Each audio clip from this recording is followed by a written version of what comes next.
What's going on, everyone? Welcome to another episode of the 49 Carats podcast.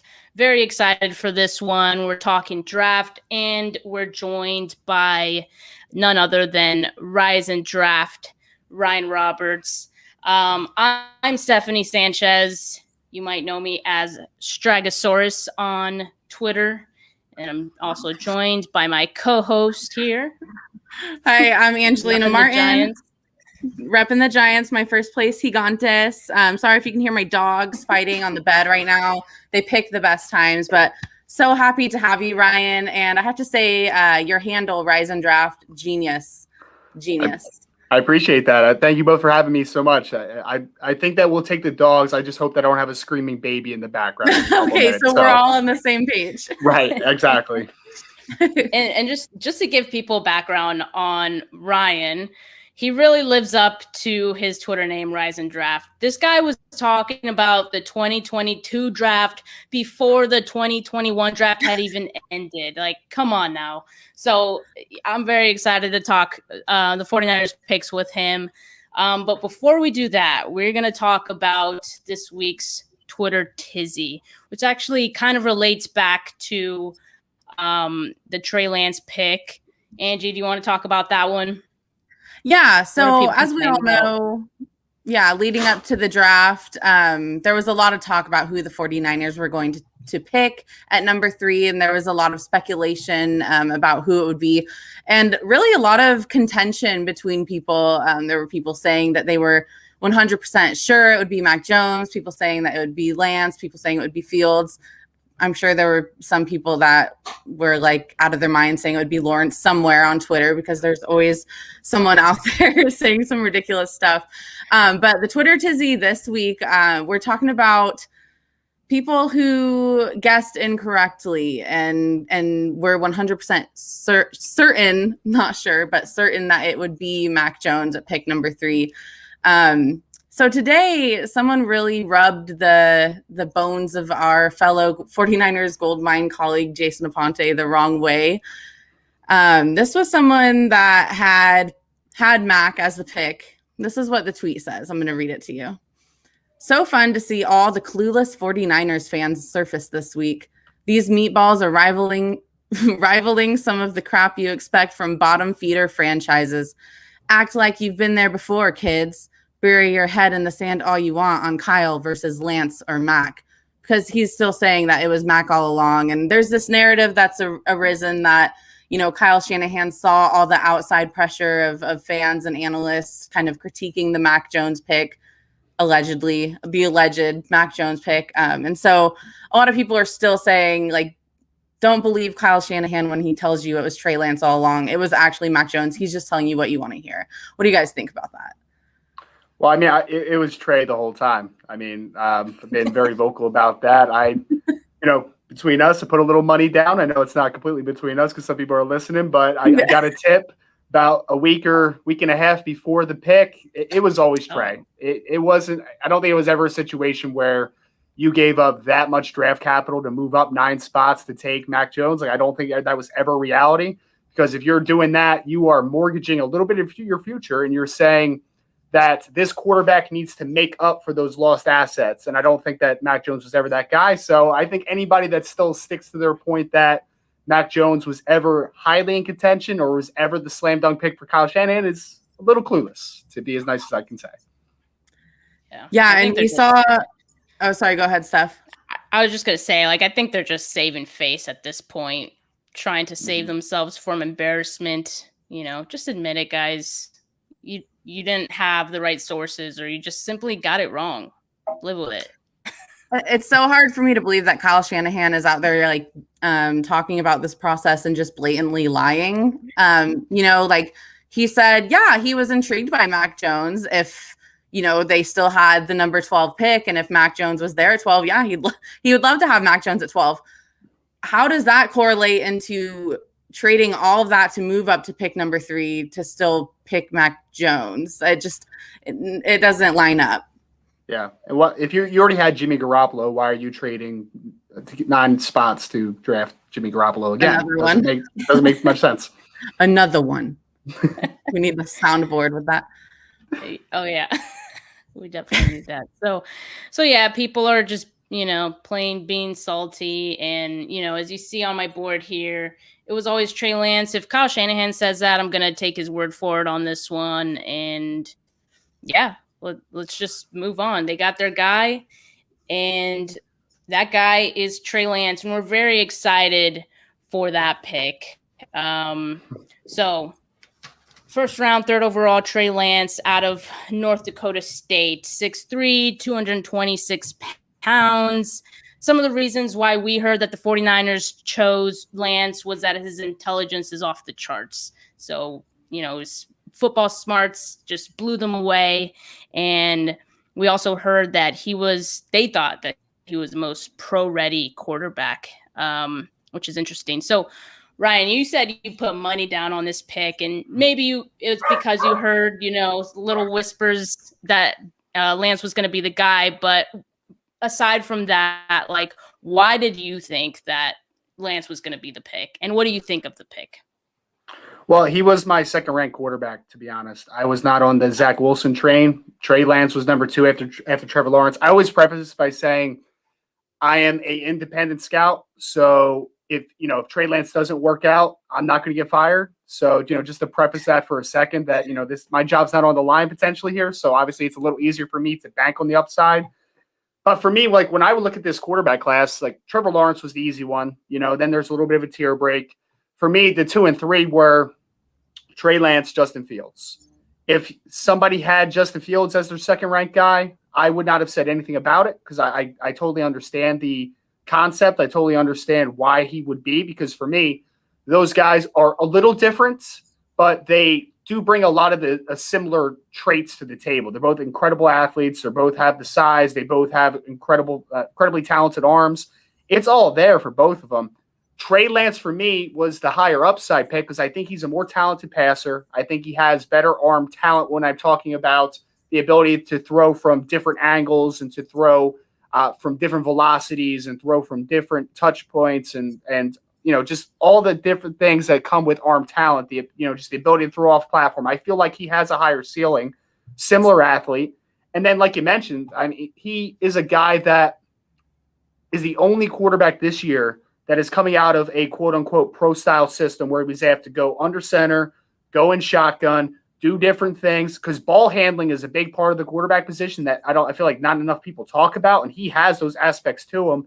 As only a redshirt freshman in 2019, he was asked to do protections at the line of scrimmage, ID mics, things that some of these quarterbacks haven't had to do. I mean, Josh Rosen, his second year in the NFL, was saying, I never learned how to ID a mic while I was in college, which was pretty insane. But this kid was doing it when he was a 19-year-old redshirt freshman, and he's still very young. Only played a game this past year as a redshirt sophomore in their quote-unquote highlight game or whatever the hell they called it against Central Arkansas. But for me, the upside is there. I think he is a lot more sound technically than people act like he is. I think that he is a lot further along from a mental aspect than people act like he is, because the misconception for me is that he's a guy that people are just labeling, he is incredibly talented, but he should sit a year. I don't think he has to. I do think that Jimmy Garoppolo can afford them some opportunity to use that bridge if they choose to and bring him along a little easy and do all that types of things. But I think if you throw a kid like him, Trey Lance, speaking into the fire, I think he'd come out on the other side because I think he's ready for it. I really do think that the mental acumen is not understated here. I think that he's a really bright young man who hits all the thresholds physically that you talk about. And I really like the pick a ton. I guess I should admit this on air, I am a Los Angeles Rams fan. So unfortunately for me, I was actually a little disappointed they didn't go Mac Jones, but I do think that they overall got the right guy there. So considering the fact that the 49ers were also in the mix of of things to trade for Matt Stafford, who would you rather have as your quarterback, Matt Stafford or, a future starting, whenever he starts, starting Trey Lance? For the Rams situation, I would rather have Matt Stafford just because the Rams have mortgaged everything as far as, they haven't had a first-round pick in a couple years. They're not going to have one for a couple years. They don't have incredible roster flexibility. They're in win-now mode. We have to win right now or we're going to have to hit a reset at some point. So bringing in a guy that is solidified, is a top 10 quarterback, arguably, has just kind of been in a bad situation in Detroit. I do feel like Matt Stafford is the right person for that situation.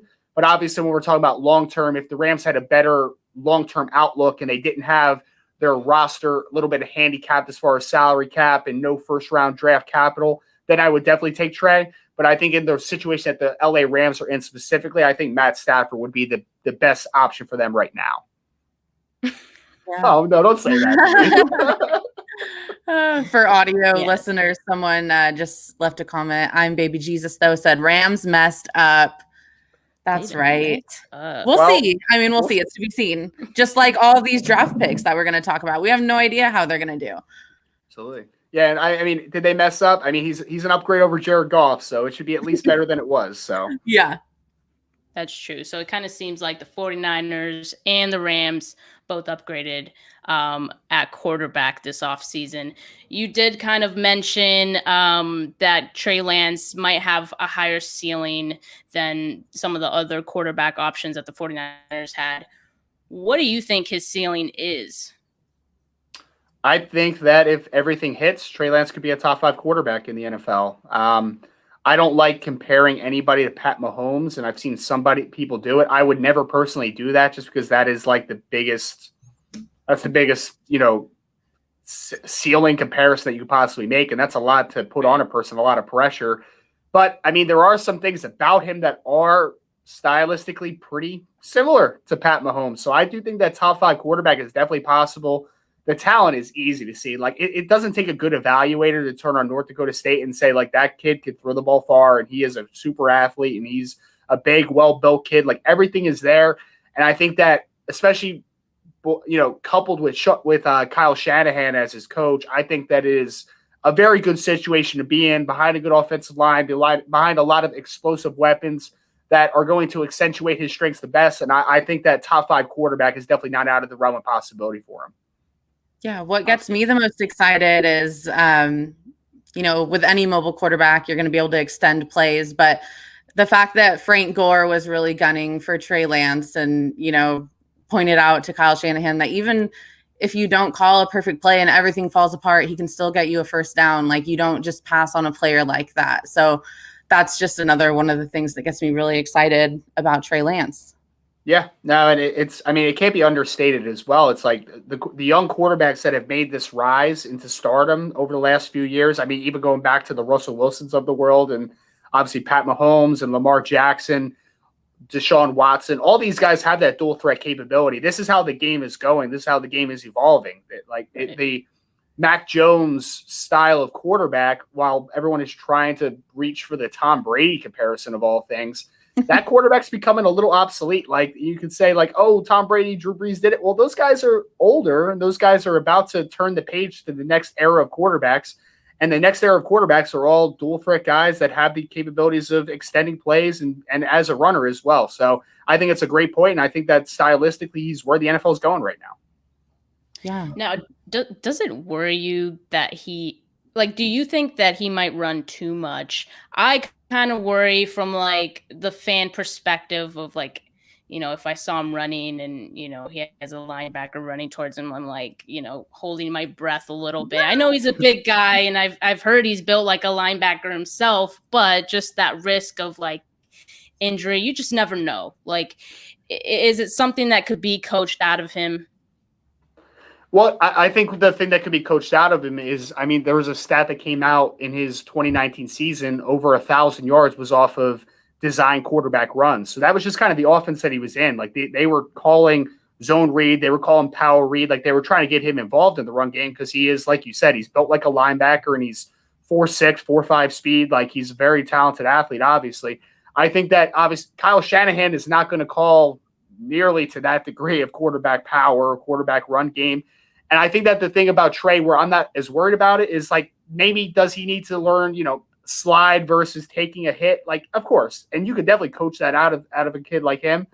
But I think the thing that's going to help him a ton is when you watch him in a traditional passing play, a traditional drop back set. Like he's not really breaking the pocket a ton as a runner when he's back to pass. It's really just out of the design run game. So I don't worry about it to be honest, because I think that the biggest thing is I don't think necessarily he has to be coached up with it. I think the coach's philosophy and how he calls a football game is going to dictate how many hits he's going to take.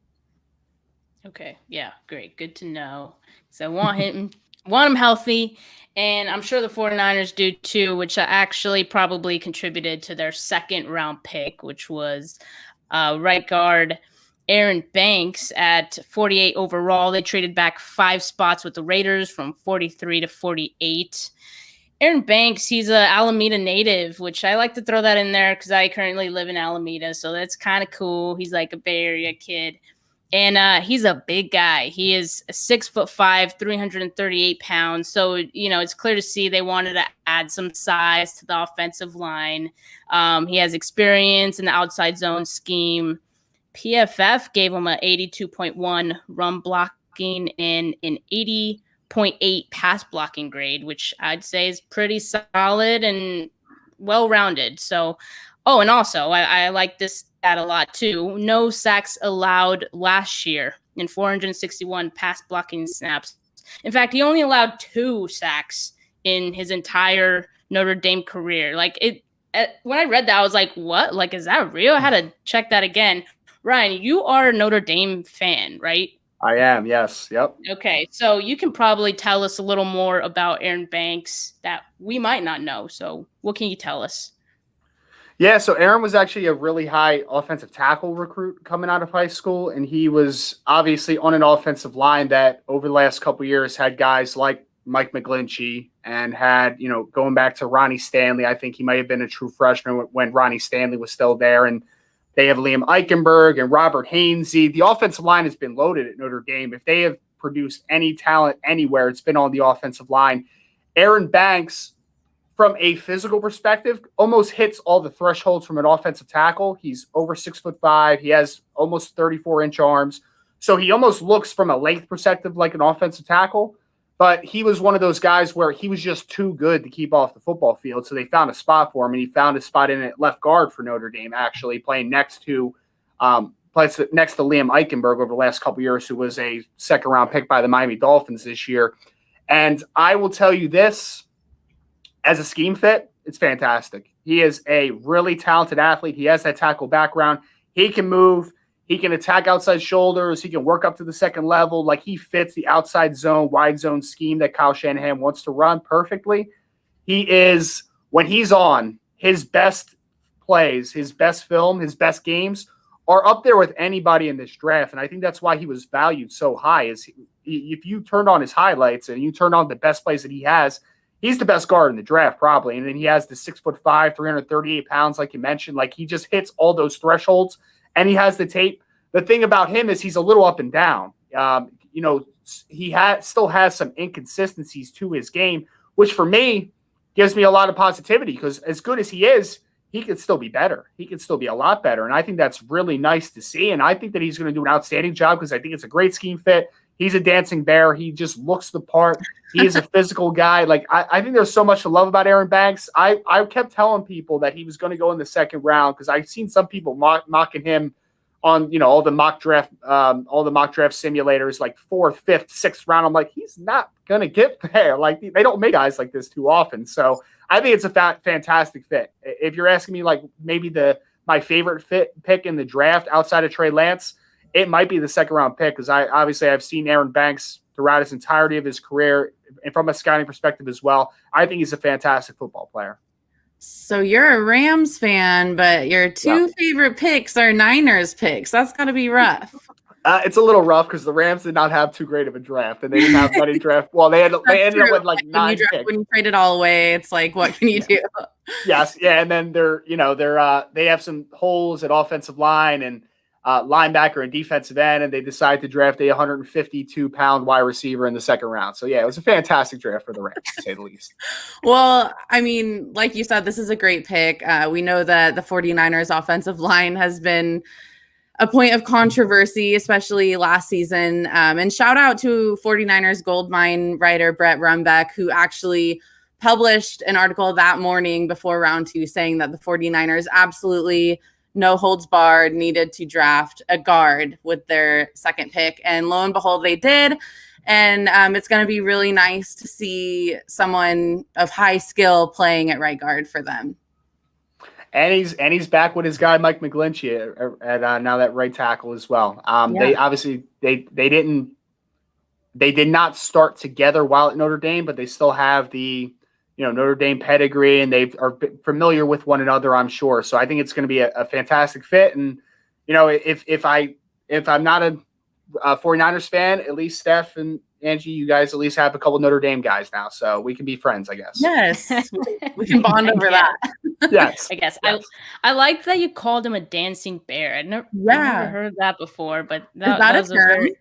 I think it's definitely a term. I've heard it from some scouts. I think Mike Mayock used to say it a lot. He had all the sayings like dancing bear, sand in the pants, like all that type of stuff. So yes, it is a term. I did not make that up, I promise. It's the perfect analogy. Like I just imagine this big ass bear just like dancing around people, like very nimble, very quick, jumping over a candlestick.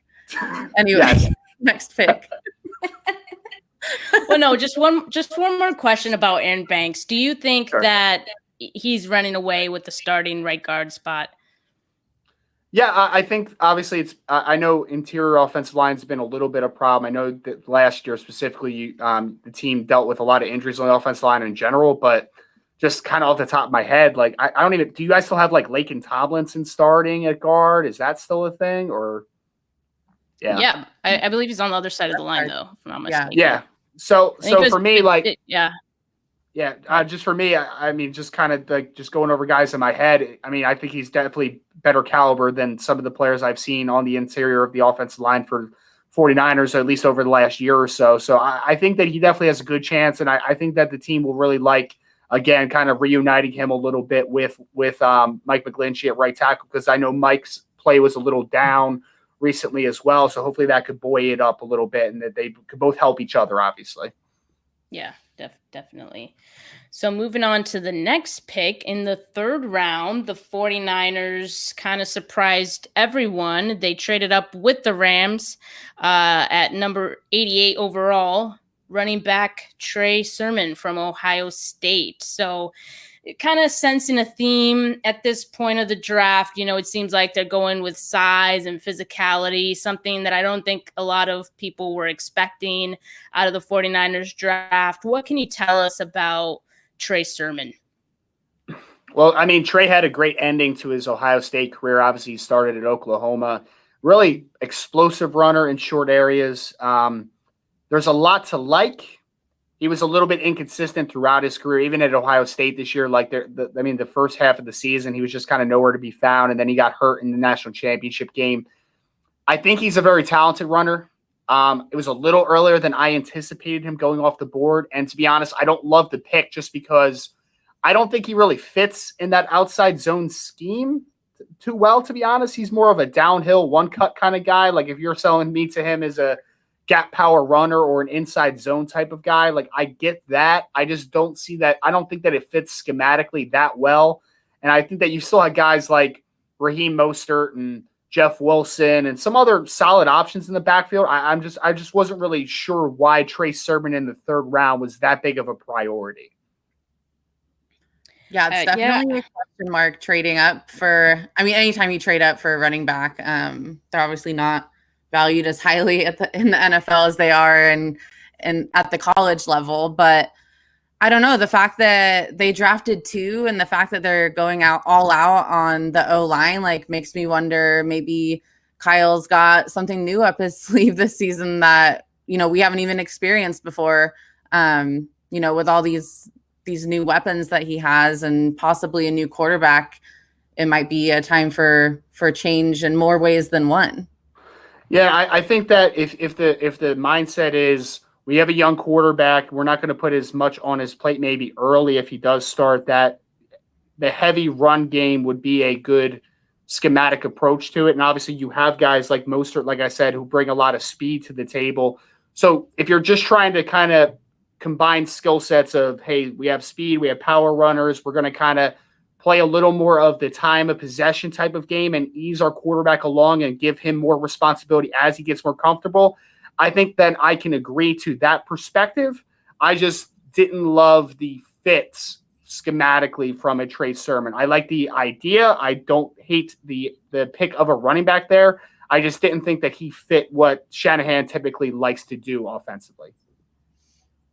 Yeah, and that was kind of what I was saying, was maybe he's not going to do what he typically likes to do offensively this year. I don't know. It's possible. It's possible. Yeah. I mean, are they going to run some more inside zone? Are they going to mix in some power? I guess it's always possible, because the one thing about the NFL is, like, they've seen this wide zone system that Shanahan has been running so well over the last few years. So at some point, their defenses are going to really game plan to stop that. So the next thing is, hey, we need to now adjust that from this is our approach.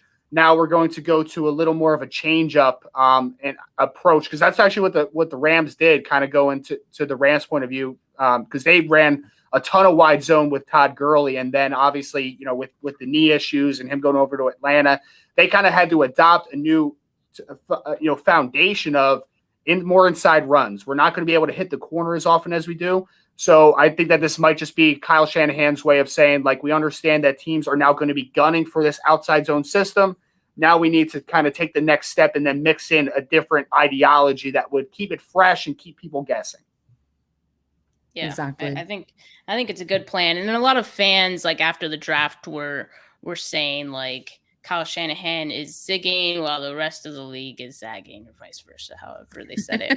I don't know if you know who Grant Cohn is, Ryan, but he compared Trey Sermon to a super Alfred Morris. What do you think of that? Like, does that, because I thought that was interesting. It's like, okay, like, Shanahan, we saw what he did with Alfred Morris. So if Trey Sermon is anything like him, we're in for something special. What do you think? Well, I'm very particular on my comps, Steph. I don't know if you've noticed that on Twitter. I'm a little bit of a headstrong with some comps. It's okay. I don't love it. I mean, like, I think that from a physical perspective, it makes sense. Like, from a body type perspective, like, I can get the picture. And obviously Grant does great work over at Sports Illustrated, so I'm going to come a little bit of slack here, but I don't know. Don't love it. I think they're just a little bit of a different runner. I think that Alfred's a little more powerful, but Sermon's a little more explosive. I understand where the comparison's going to a degree, but I don't know if that's going to pass for me. I don't know. I've seen people say Frank Gore, just the way that he's able to break through. Yeah, I've seen it brought up a couple of times on Twitter, just because of his size and, like, the tank-like mobility, I guess. That's just wishful thinking from San Francisco fans. They want the Frank Gore years back. Well, we're delusional, so every fan base is delusional, Steph. It's not just you guys. We love it. That's why we're here. Absolutely. All right, so moving on. So still in the third round here, 102 overall, Ambry Thomas from Michigan. I personally did not know too much about Ambry Thomas. I do know that a couple DBs did go ahead of Ambry Thomas, I think, like, back-to-back right before Elijah Molden and Melifonwu, which I was kind of wondering if the 49ers were maybe targeting either one of those players at that pick, and they kind of just, ended up with Ambry. But what can you tell us about him, and is he a good fit? Well, I think funny you mentioned Melifonwu. I think he would have been a fantastic fit if he would have been on the board for San Francisco. Probably would have been the pick. Ambry's a little different. So he is a little shorter than a typical San Francisco corner. I know obviously you guys really like the length in the cornerback position in the cover 3 system. Like, that's just kind of what works there. You think Richard Sherman, you think length, you think ability to stay on top of routes, have enough deep speed to cover that deep third of the field. Ambry's a little smaller, but he's got a lot of speed. I mean, I think he ran like 4.3s at his pro day. He's a legitimate 4.3 guy. So a little different schematically at Michigan. Had a good 2019, opted out of 2020, went to the Senior Bowl, had a good week. I didn't really know where he was going to be valued. I figured it'd be somewhere between 3 and 4. And then obviously he did go in the latter stages of the third round. I think he's a good player who can potentially play outside and inside, which is the value that he brings. I don't think that necessarily he fits the system perfectly from just a length perspective, but I do think that he brings speed and physicality that every team is going to value, whether you're projecting him into the nickel, to the outside. I think he can do a little bit of everything, work inside and out. And I do think he's a really solid football player. And at that stage of the third, I think getting a guy like him is a very solid pick. Okay. Yeah, great. And I mean, it's good that it seems like he probably wouldn't be asked to start anyway. So he has some time to, pick up a few things and learn in the background. Yeah. Did you have any thoughts about that pick, Angie? I'm just like you. I didn't even know who he was. So, well, he's a Michigan guy, so nobody actually cares that much. Yeah, but like I trust Kyle. Like I trust John. So, and what a great thing to see them smiling and laughing with each other after this draft compared to the GM coach relationships we've had in the past. I just want to throw that out there. It makes me really happy. Shout out Trent Baalke. Shout out. All right. He's still drafting. Still at it, dude. Over there. Oh, man. Jacksonville now has Trent Baalke and Urban Meyer running their football team. It's fantastic times down in Jacksonville. Oh, man. Well, Marco had this comment. They plan on changing the scheme. Most likely won't be as much cover 3 zone. That's good. The game is going. It's a very matchup dictate league at this point. So a lot of teams, I mean, every defensive coordinator in a perfect world wants to play single high and run man-to-man across the board. Like that gives you so much possibilities, allows you to blitz a ton, give different blitz looks. Man coverage is where the NFL is going. And I think that one thing that's really is evolving in the sport in general is cornerbacks. And I think this is why we saw J.C. Horn, the first cornerback off the board, because he has experience playing both in the nickel and on the outside. You want guys that can match up no matter where players match up on the play on the field. So J.C. Horn's going to follow a guy like a Devontae Adams, whether he's outside, whether he's on the inside. So the NFL is definitely going into more heavy man coverage, heavy matchup dictated league, and that's a good news because I mean, it's cover 3 is great if you run it well, but I know with Richard Sherman now out the door trying to figure out the position. I don't know if he's going to be coming back to you guys in the future, but I think that he gives you obviously a big boost in that system. And I think that is where the game is going, is we want to play man-to-man across the board all the time if we can. Right. Sounds good. Let me see. Yeah, Marco said Ryan's plans to be a bit more aggressive with more man while mixing in zone, cover 2-4, and some 3. Yeah, so being that D'Amico Ryans is a first-time defensive coordinator, I expect him to mix in some new things. So, it's kind of yet to be seen what he has planned for the defense, but it'll be interesting to see. And maybe some of these picks, might have been a little clue to what he's thinking. Who would have thought that the 49ers would draft a running back before they drafted anyone for defense? How times have changed. I was not expecting that at all. It was pretty surprising to me. You know how I feel about running backs and, drafting them early. So you love it. A little. You love running backs. Running backs matter, right? So. Yes. Yeah. Exactly. Kickers don't. Kickers don't. No, they don't. Don't draft specialists in general. Abolish kickers. All right. So in the 5th round, every episode is abolish kickers. In the 5th round, they selected an offensive tackle, Jalen Moore. So, and I don't have his college noted down, but Western Michigan. Yep. Oh, it did. Yeah. Okay.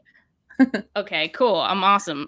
So he played tight end and then defensive end and then moved on to tackle. It seems based on Kyle Shanahan's comments that maybe they want to move him to guard.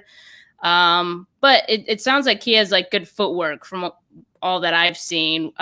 What can you tell us about Jalen Moore? Well, he's a very good athlete. He played left tackle for Western Michigan over the last couple years. Was a surprise Senior Bowler to a degree, but he is a gifted athlete who, again, fits the system. If you're sticking with the traditional, hey, we're running outside zone a ton, we need gifted athletes on the offensive line, I think he fits it really well. He doesn't have the size thresholds that you want at the offensive tackle spot. So he's sub 6'5". I think he had 32 and some odd inch arms. So he doesn't have a ton of length to him, which is why he's kind of projected inside. But he's a gifted mover who was, good enough on his level at the MAC in the MAC to play that tackle spot. But he just probably doesn't have the measurables to stick outside. But he strikes me as a developmental interior offensive lineman who, again, I think fits the system well and is worth his spot there in the 5th round. I think it was a solid pick overall. I had this stat on him as well. He allowed just 28 quarterback pressures out of little over 1,000 pass blocking snaps, which I'd say that's pretty good as well. Whoops. It's good percentage. Yeah, we need that. That's for sure. Especially if Jimmy is, under center at the start of next season, we want to keep him from getting injured. Definitely. So keep him from seeing ghosts, Yeah. Yeah. No, seriously though, because that's an issue with him. Yeah. Yep. Our good friend Jordan here asks, is Jalen Moore going to take over for Laken Tomlinson at left guard next year? I don't think next year. I think down the line he could have the developmental potential to slot in as a starting guard eventually. But I think that he's a guy that's going to have to be acclimated a little bit slow because you have to remember he's also a guy that hasn't played a ton inside. He was a left tackle at Western Michigan, so he's making a transition not only from the college game to the NFL, but also to a completely foreign position. So I think that there could be the option down the road, but I don't think short term that is going to be an option that's on the table. Right, agreed. And I think Tomlinson is, has been decent so far. So I'm okay with him, continuing to be the starter for now. Next pick, still in the 5th round. This is like the money round for the 49ers, by the way. They had 3 5th-round picks this year. With their second 5th-round pick, they chose another cornerback, Diamador Lenoir. I think that's how you say his last name. Nailed it. You got Lenoir. I practiced. Oh, is it Lenoir? It's Lenoir. Wait, is that not what you said? No, I said that's what you said. I said it's Lenoir? Super fancy. I said Lenoir. Lenoir. I made it. I made him French or something. All right, might be. He never missed a game in college, which I think is very impressive. And for the cornerbacks, we've seen a lot of injuries in the last few years here in San Francisco, so I think that bodes very well. Also, as far as I know, he's a solid tackler, and spent some time at outside corner in Oregon. But they do plan to use him as a nickel. Per John Lynch. So what do you think about that? Can you see him as a nickel? And what about scheme fit in San Francisco for him? Yeah, I always thought what he does best obviously fits better into nickel. He's a little bit of an undersized guy, but he's really scrappy. He has good change of direction in short areas, but he doesn't have a ton of length. He's not the fastest cornerback of all time, so he's not a guy that I would want matched up all the time on the outside. I think he really does fit well into the nickel. He's a guy that, Pac-12 and just in general, you all know it was kind of a mess this year, right? Like a lot of teams are, do we even want to play? Players started opting out. He was like the only guy in that secondary because we had Javon Holland, who was drafted by Miami in the 2nd round, opted out. Brady Breeze, who was a late round kid at safety, opted out. Thomas Graham, who was drafted, opted out. Lenoir was like the only guy that was left in that talented secondary other than an underclassman, Verone McKinley. So he played, and it was weird because for the first time in college football history, players were allowed to wear number 0. So he was playing corner with number 0. It was not aesthetically too nice. I didn't think it looked good at all, to be honest. But he's a really scrappy football player who I think can make it long-term as a nickel cornerback. I think he brings immediate value to your team as a special teams player, which I think people don't talk about enough, especially in the 5th round to 7th round. Like a lot of those guys are fringe players to even make the roster. And what makes them make the roster is their ability to affect the game on special teams. So I think he brings kind of that mentality, the physicality that will make him an asset in there. And then we'll see how he develops in the nickel. I don't think he's a day one starting nickel, but I do think that he has the skill set necessary to eventually be a contributor in that role. Awesome. So I take it you're not a fan of the NFL allowing single digit for players, offensive players. And I actually love the single digits. I just think number 0, unless it's a 340-pound defensive tackle, does not look good on anybody personally. It makes you look bigger. So like, I don't want a corner that looks bigger. I want him to look athletic. Like I don't think it looks nice on a corner. I don't know. But if I got a 340-pound nose tackle, like yes, all day long, I can get down on that. Speaking of which, I guess Emmanuel Mosley is changing from 41 to 4. He just said on Instagram. Like, why? It's acceptable. 4 is a good number. I like it. It's acceptable. I never got, it's like a personal thing, but like there were a couple times where I had to change numbers and it was just like, whatever, I never even changed back when I had the opportunity. But I guess some people are more like emotionally attached, especially, I don't know, if you want your jersey to look cleaner, I guess it's a thing.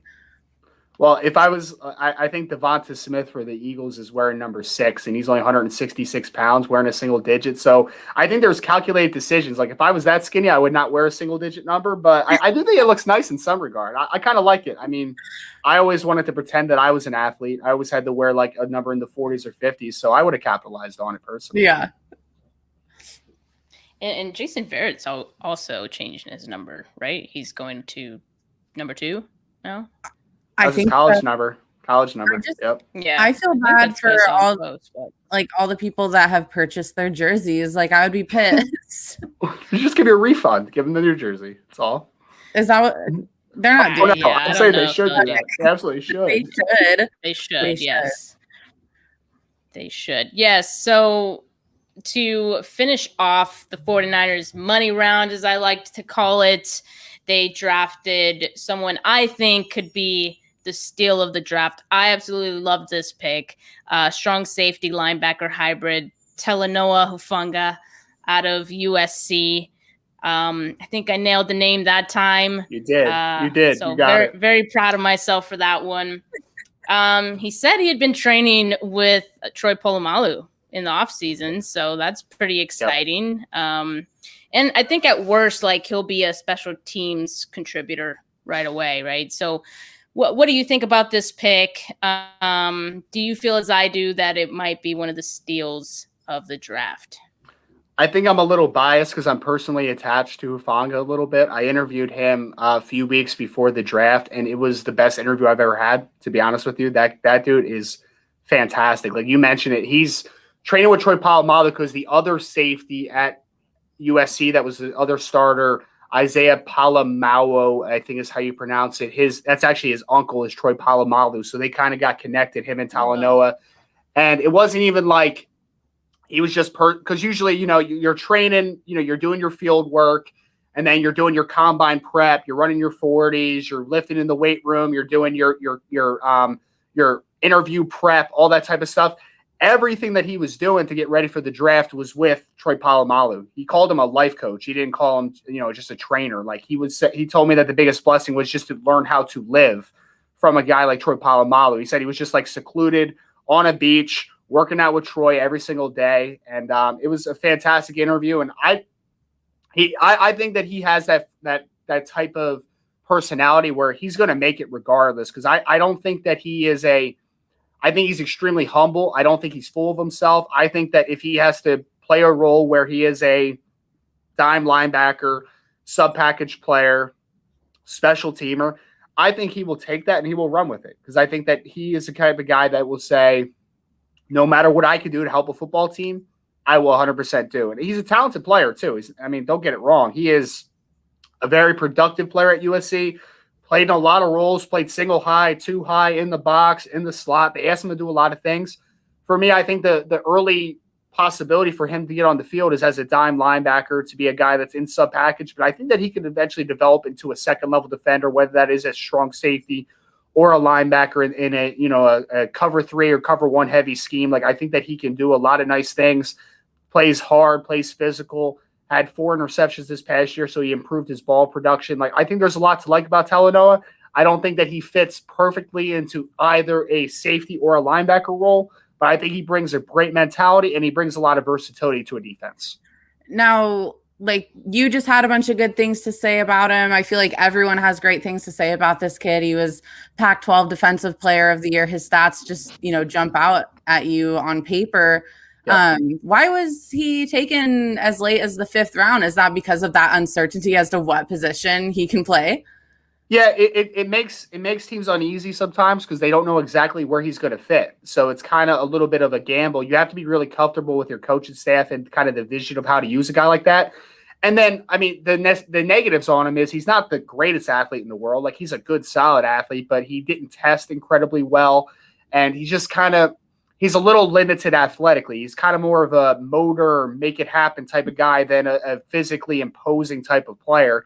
So I think that when you combine those things, that's kind of where he fell down boards a little bit. But I think that he's got a guy that needs to find a niche, find a role early, and then figure out where he fits best on the team. Because I think that some teams just had to be comfortable with where a guy like that will land. I think you saw a similar kind of question with the Cleveland Browns took Jeremiah Owusu-Koramoah out of Notre Dame in the 2nd round, who was a guy that played safety, played a little bit of linebacker, but like, does he fit into either one too well? And he was a guy that was getting talked about, maybe a top 20 pick, fell into the 2nd round just because it sounds really old-fashioned and archaic. But like, some of these defensive coordinators, like, they have a hard time visualizing it, like how they can use a player. So I think that sometimes versatility is a negative to a degree, because sometimes versatility means that you're not great at any one thing. You're just okay at everything.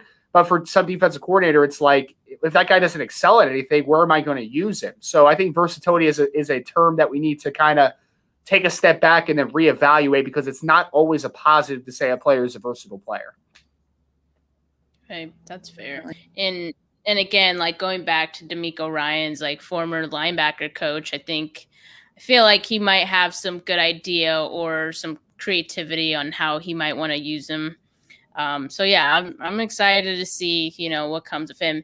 Even if he doesn't see a lot of playing time, I think he'll be a fan favorite just for the reasons that you mentioned. Like, he just seems like a very high character, humble guy. So that's a great guy to have on your team.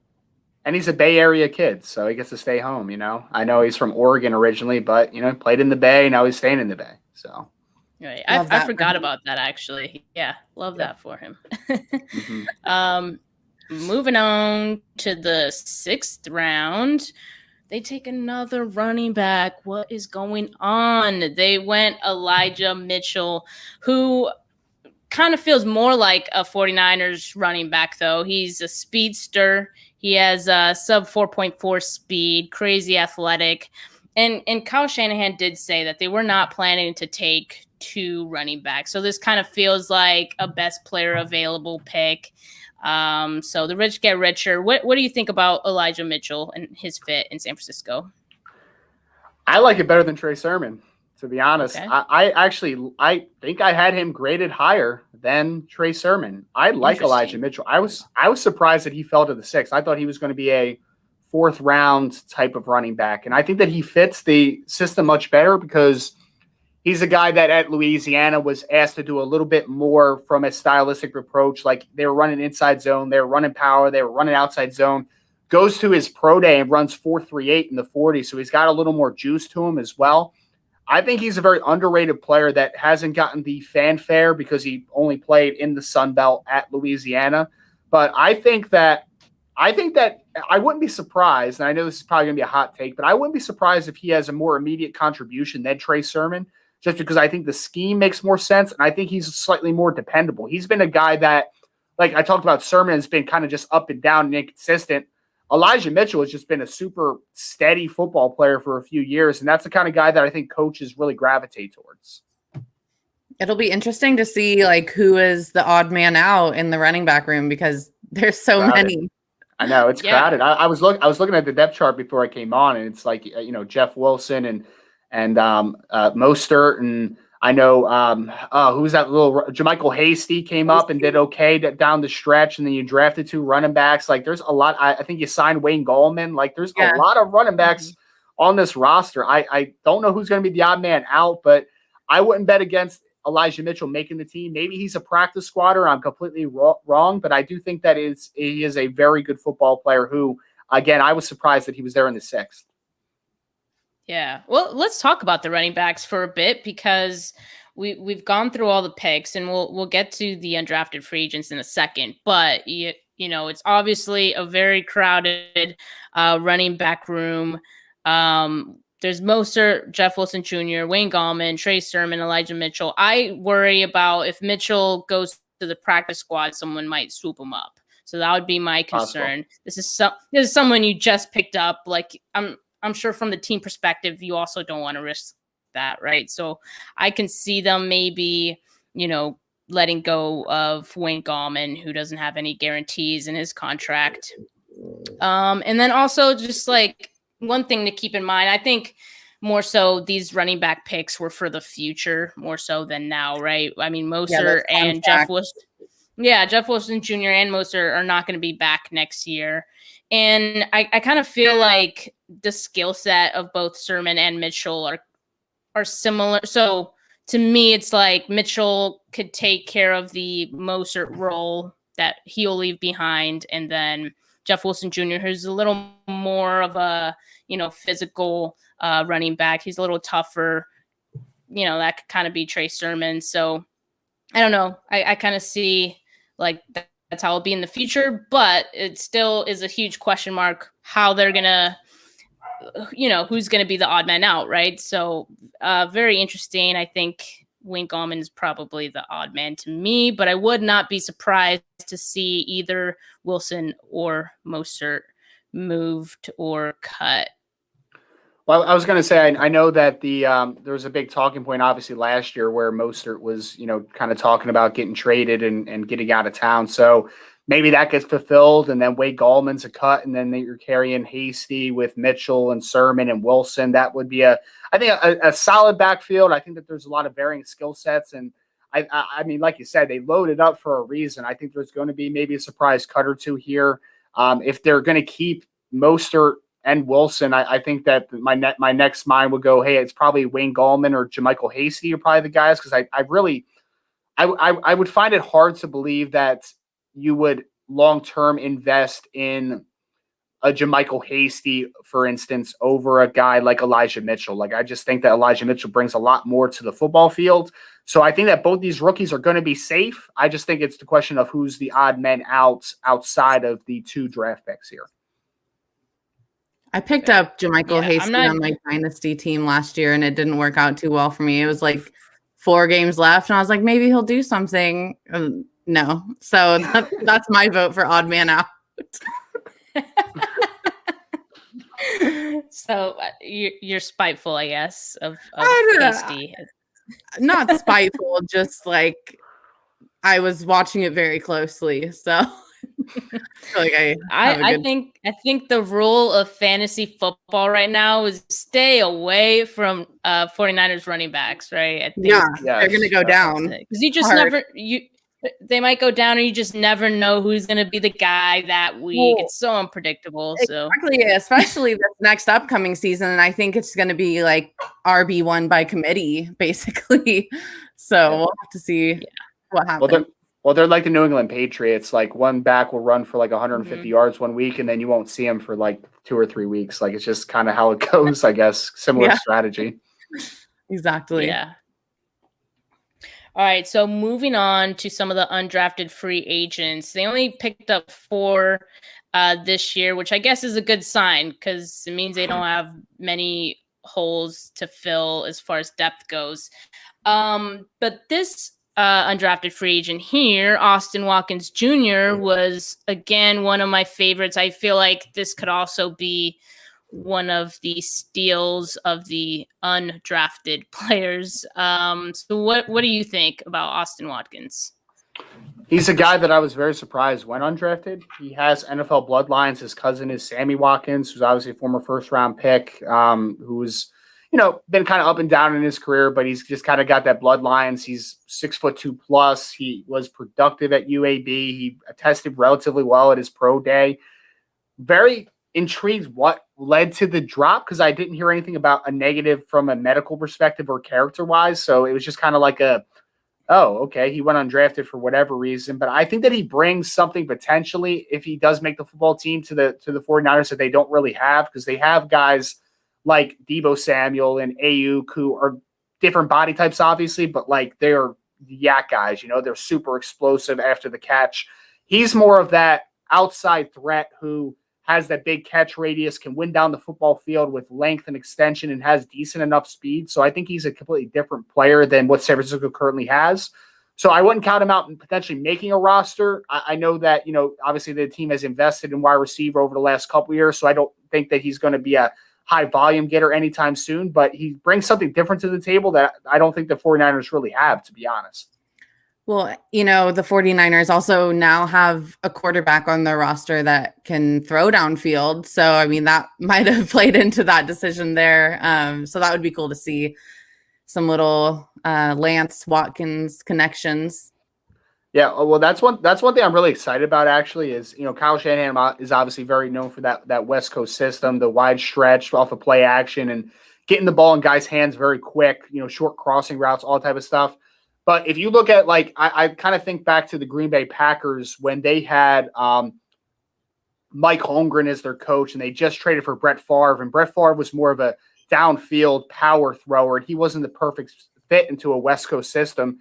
And they kind of pushed the envelope a little bit. They kind of, a little more downfield throws, a little more, just downfield options and all the different type of schematic approaches more than your traditional West Coast. So I'm excited to see if a guy like Trey Lance, if Coach Shanahan's like, okay, we're going to do things a little bit differently because he brings a different skill set. And I think that it's going to bring a lot of different possibilities, because I think Ayuk and Deebo Samuel specifically, they're kind of pushed into this one role. We're like, okay, get the ball to him quick, let him break tackles. And people kind of forget, both guys are gifted athletes that I think can do more than just run short routes. They can run intermediate, they can run deep routes. I'm excited to see how Coach Shanahan does evolve as a play caller, because I think that it's going to bring possibilities with a guy like Trey Lance. Yeah, we've said repeatedly, once Kyle gets his guy, we haven't even seen the beginning of what he could do with the playbook. And so I think, knowing what has happened this draft and then keeping that in mind, I think it's going to be super exciting in the years to come. Yeah, absolutely. It should be a lot of fun to just see how it adopts here, because the only deep pass that I recollect of Jimmy Garoppolo is the one in the Super Bowl where he overthrew, in the big moment of the game, not to bring back harsh memories, but a guy like Trey Lance probably going to hit we don't talk about that here. We don't talk. Oh, I'm sorry. I apologize. Actually, we talk about it all the time. We hate it. We literally talk about it all the time. That's hilarious. All right. Yeah. So we'll see. Yeah. I'm excited to see that for sure. So good luck, Rams. Yeah. Couple other undrafted free agents I wanted to talk about as well were the two linebackers, Justin Hilliard and Elijah Sullivan. They both actually got hefty contracts for undrafted free agents. So I thought that was kind of interesting. It kind of, makes it clear that they want to make sure these guys stay around. So why do you think that is? What do you think these guys bring to the table? Well, I really like the linebacker unit that the 49ers have with Warner and Dre Greenlaw and all of the guys that they already have. So depth pieces here. Why were they so highly valued? Justin Hilliard, honestly, out of Ohio State, if he did not have so many injuries at Ohio State, he was definitely a draftable player. It was a tricky year with medicals. With the combine was shut down, but only for medicals, and a lot of these teams got the medicals back very late in the process. So a guy like Justin Hilliard, who had suffered through a few injuries in his career, was kind of doomed from the start, to be honest, even though he went to the Senior Bowl and he actually had a really productive year. I put it on Twitter a couple months ago. It was who led Ohio State in tackles for loss this year? And it was Justin Hilliard. He was very productive. I think he's a good football player who has just been dealt with a rash of injuries. And it's not the last two draft classes are not the years that you want to have some injury red flags. We've seen that guys have just fallen because of it. I think he can make the football team, though. I think he's good. I think he's a good football player who probably would have been a 4th to 5th round pick in an ordinary year. Elijah Sullivan, more of a special. He's going to have to be a special teams guy. So is Hilliard in the perfect world to make the roster. But Sullivan, for me, is just that undersized will linebacker that has some run and chase ability, but he's just, he doesn't bring a lot of physicality to the game. But there is some developmental there because he is a nice athlete who I think can contribute on special teams. Just for the long-term outlook, though, if both guys made the team, I would be a lot more excited from a defensive perspective for what Hilliard brings comparative to Sullivan. All right, cool. Yeah, I'm excited to see what he brings. And with the last undrafted free agent, if I can get this up. Okay, there we go. Tight end Josh Peterson, who is actually the son of the Eagles coach, right? Or former Yes, Eagles coach? Yep. Former Eagles coach. Yep. Yeah. So tell us about him. Like, is he more of a blocking tight end, or what can he do? Is he as good as George Kittle? He is not as good as George Kittle. I can confirm that he is not as. He is. Let me be nice here. So he was a high school. Weird backstory a little bit. He actually didn't play football. I believe I interviewed him too. So he didn't play football until like his junior or senior year of high school, which is very odd because his dad's Doug Peterson, right? Like former NFL quarterback, former Eagles coach. You would think that football would just kind of be ingrained in him. He actually was a golfer. And he was like, I like golf. I'm going to play golf. And then the football coach is like, guy, you're 6'4", like you're going to come play football, right? So he ends up playing football. And I think he was a quarterback early on, and then he kind of molded into like a wide receiver, tight end type of role. And he obviously did pretty well, enough to go to Louisiana Monroe, which was his dad's alma mater. Actually, he played there, played quarterback at the school. So he went there, was very productive. To say the least, for 3 years there. Not a blocker at all. You're not going to ask him to block anytime soon. He's a tall, 6'5", 235, 238 pounds move piece. Like, he's not a guy that's going to get in line at all. He's never going to be confused for a guy like George Kittle. But he is a very solid athlete who has stretched the seams. He's a smart player who understands how to sit down against zone coverage, dependable hands. Like, there's a lot of good things to him, but I think that he might have a little tough time clinging on just because I think that there is a lot of absence to his game. And I know that San Francisco really does value blocking at the position for a guy like Kittle and Ross Dwelly even. Like those guys are asked to do a lot in the run game, and that's not going to be Josh's thing. But I guess if he can turn some heads on special teams and show that he's a reliable pass catcher, he might have a shot, but I think it's going to be a little tough time for him. Yeah. Is there the possibility, like, will he for sure be stuck at tight end? Could they move him somewhere else? He said he was a receiver at one point. Do you think he'll return on special teams? Like, how do you see him contributing if he makes the roster? Well, he's a big, good athlete. So special teams, I feel like he definitely can contribute. Like, there's no doubt about that. In coverage units, I think it makes a ton of sense. I don't think that he's quite athletic enough to maybe transition outside as a wide receiver, but as an H-back, like if you're telling me George Kittle's the inline guy, we're going to use him potentially off the line of scrimmage and use his pass receiving ability more than run blocking. Like, I can get on top of that a little bit. But I just think there's a little bit of limitations to him from a physical perspective. I don't think that he has the frame to put on weights, but like, I don't think it's in the right places, to be honest. Like, he just has a really thin lower half. I don't think he's going to bring a lot of power to the game, especially in the run game. So I just think there's some limitations, but I think he's a good athlete. So like, practice squad, maybe makes a lot of sense. And I think the thing that you noted was there's only 4 undrafted free agents in this year's class. So like, are all those guys going to at least make the practice squad? It's possible because they're, it's obviously a smaller amount of players that are trying to make a roster from an undrafted free agent perspective. So I think it's possible for long-term potential. I just don't think that anywhere in the immediate future, the next couple years, I don't think that he has a significant impact to the team. Yeah. Right. And overall, so now that we've gone through all the picks, all the undrafted free agents, so overall, what do you think about the 49ers draft, and how do you think this roster stacks up in the NFC West? Well, it's not as good as the Rams, but I think it's a good roster. Okay. I think it's a good roster. I mean, it's definitely a good roster. I think last year even, I mean, they dealt with so many injuries. When they're healthy, I mean, they made it to the Super Bowl 2 years ago. So I mean, they have that type of roster. I think they've just been hindered a little bit by quarterback play at times.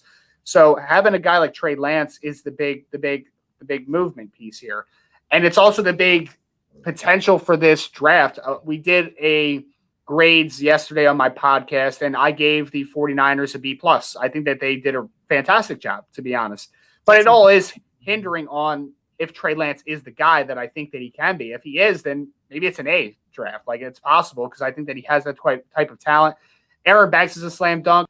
I like, the mix of running backs is solid. I think that the later round selections were good. Like, it was a very solid draft, and I think especially the first 2 to 3 picks are going to play a lot early on, and I think Aaron Banks is going to surprise a lot of people there with the 48th pick. So I think it was a very good draft, and in a division in the NFC West where the Rams didn't impress much draft-wise, the Seahawks was awful as well. The Cardinals was okay, but it was a little bit mixed of like how guys are going to fit. I think San Francisco at worst had the best overall draft in their own division this year. That's what we like to hear. Yeah. That's the same grade. That's why we have you on. Yeah. Yes. I gave them a B+ as well. I like how Kyle kind of flipped the script on everyone this draft and basically didn't do anything that most people were predicting. So I always think that's a sign of good things to come, maybe some change. Definitely something that's going to surprise us this season, I think. Yeah, he's no Sean McVay, but he's pretty cool. Yeah. What about you, Steph? Yeah, I would give him a B+ as well. Although, I think the more I hear about these players, I'm leaning a little A-.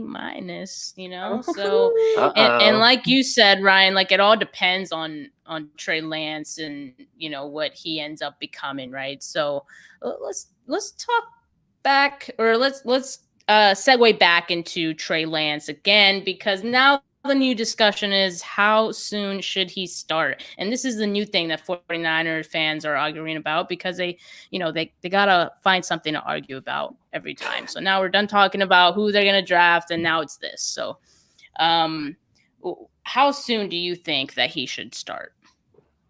I think he should start from day one, to be honest. I do. I think that there's a bridge option potentially if you do keep Jimmy Garoppolo. I understand that philosophy, and it's a very individual perspective, because like some guys really benefit from getting thrown into the fire and playing early. Some guys benefit from sitting back and learning. Like there's different ways. For me, I think Trey is there though from a mental perspective. I think the only hindrance that he's had is he only had 17 career starts in college. Like he just needs more live bullets. I don't think that it's like a mental side of the game. I think it's like literally like he just needs to throw the football more. That's where the rawness, quote unquote, comes from. It's just like he hasn't had a ton of passes in college. He hasn't had a ton of reps. I don't think it's like where he needs to sit back and say like, I need to learn this playbook. I need to learn protections. I need to do this. I need to just get myself up to speed from a mental side. I don't think that's the problem. I think it's literally just he hasn't had a ton of game experience.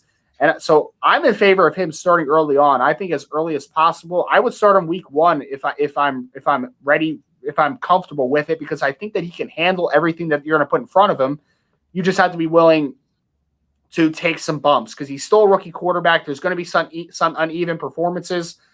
Play him early. Stick with him all the way through the season. If this year isn't your 12-4, but it's like an 8-8, and you got a lot out of Trey Lance, and you get excited about the future, then I think it's worth it, because I think that he does have the potential to learn on the fly, baptism by fire. Like I think that Trey can handle that.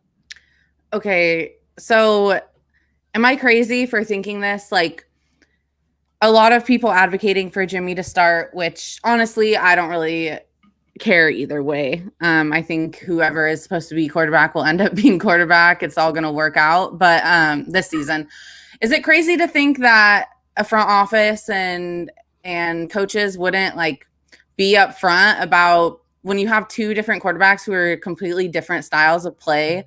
Is it crazy to assume that they might not want to give teams months in advance to prepare for a Trey Lance offense versus a Jimmy Garoppolo offense? Or is that just like me being a conspiracy theorist? No, I think there's validity to that, because I mean, that's like my idea with like the New England Patriots right now, which is so awkward because you have Cam Newton versus Mac Jones stylistically. And it's like, those guys are not going to do anything the same. And I think that it is different, but I think that you can I think you can bring Trey along in the same offense that Jimmy runs, just because I think that he can handle everything. So I don't think it's like dynamic. Right. Yeah. So he's going to bring a more dynamic element, like you just said. But I think that from a baseline perspective, like he can go in and he can do everything that Jimmy can do. It's not like what I said with New England, where it's like the New England Patriots are running quarterback power read and running quarterback draw, and like Mac Jones isn't going to do that because he's not physically able to do it. Like Trey Lance can do every single thing that Jimmy Garoppolo can. So I don't think that it's like a big learning curve or a big stylistic approach. I think if anything, when Trey gets in there, you just are able to add to the playbook. You're not switching things up, in my opinion. You're just elevating. Like you're just doing more of what you would want to do in a perfect world. So I don't think you really have to change up things too much as it gives you flexibility to add things on. If that makes sense. Yeah, totally. And I am totally on the same boat as you. And I'm just going to throw this out there because Jed York said he'd be comfortable with Trey Lance sitting for 2 years. Are you kidding me, man? Go back to drunk tweeting. Wait, I didn't say that. I'm going to edit that out. Did Colin Kaepernick even sit for 2 years? I don't think so. He was a year and a half, right? Yeah, something like that. And I mean, Kaepernick was only a second round pick. We're talking about a guy that you just drafted 3rd overall, and you traded several future first round picks. Like that guy's not sitting for long. Yeah, it's very rare for a first round quarterback to sit at all. Right. Yeah, so, I mean, Pat Mahomes sat 15 games, and that's like pretty much the longest that you can remember in recent history. Like, I mean, going back to like Carson Palmer didn't play his whole first year as a rookie, but like besides that, like if you're getting drafted in the top 10, like you're playing football early. Like that's just what it is. Right. And Alex Smith was playing really well at that time, so I can see it. I don't know if I can see, Jimmy Garoppolo playing, all that well. And if he does, like the thing with me is like you're always going to have that distraction in the back of, the locker room's minds of, who are you going with? Any mistake that Jimmy Garoppolo makes, it's going to be, oh, are you thinking about starting Trey Lance? Like, it's going to be the topic of every presser. And hell, and knowing our luck, like, that will be our reality, right? But I don't think you should do that. Rip the Band-Aid off. You already know who you want as your long-term guy. Like you were saying, get him reps. Like it makes no sense for a guy whose only knock really was that he hadn't played in a long time to have him sit some more. And so give him the experience. If he's as smart as you guys keep saying he is, then he should be ready to take on at least the training wheels offense, as I like to call it, week 1, right? So the same offense that Garoppolo was running, in the past few years, he can do that right off the bat, I think. So do it. And then, build them up from there.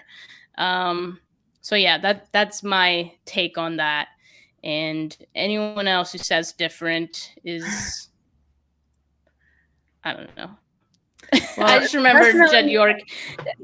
Jed York said 2 years, so I'm like, I'm not going to say anything about Jed York, but yeah, it's just ridiculous.